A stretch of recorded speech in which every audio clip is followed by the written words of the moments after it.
হাজার মাইল দূরে ছোট্ট একটা জনমানব শূন্য দ্বীপ, নাম তার দিয়েগো গার্চিয়া, এর বুকে এখন তৈরি হচ্ছে এক মহাযুদ্ধের মঞ্চ। এই দ্বীপে গত ৪৮ ঘণ্টায় অবতরণ করেছে যুক্তরাষ্ট্রের সর্বাধুনিক বিউটি স্টেলথ বোমার বিমান, বিশাল 6-17 কার্গো প্লেন আর 10টি এয়ার রিফেইলিং ট্যাঙ্কার।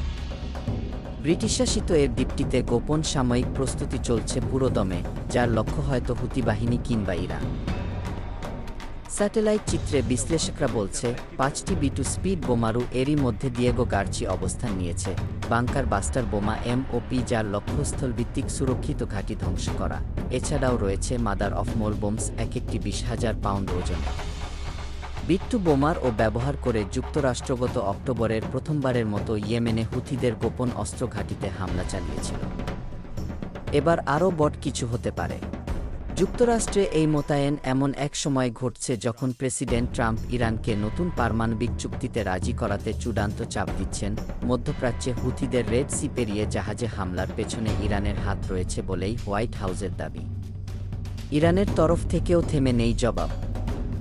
তারা প্রকাশ্যে এনেছেন নতুন মিসাইল সিটি, যেখানে প্রদর্শিত হয়েছে দেশীয়ভাবে তৈরি অনেকগুলো দূরপাল্লার ব্যালেন্সটিক ক্ষেপণাস্ত্র।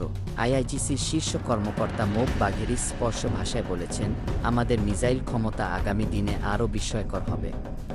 এমন উত্তেজনার মধ্যে দিয়েগো গার্সিয়ার মোতায়েন যুক্তরাষ্ট্রের পক্ষ থেকে এক কৌশলগত বার্তা।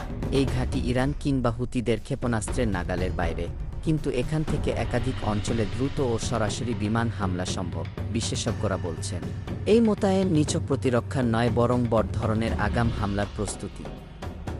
আফগানিস্তানের ২০০১ সালে আর ইরাকে ২০০৩ সালে যুদ্ধের শুরুতেও দিয়েগো গার্জিয়া থেকে বিমান পাঠিয়েছিল যুক্তরাষ্ট্র।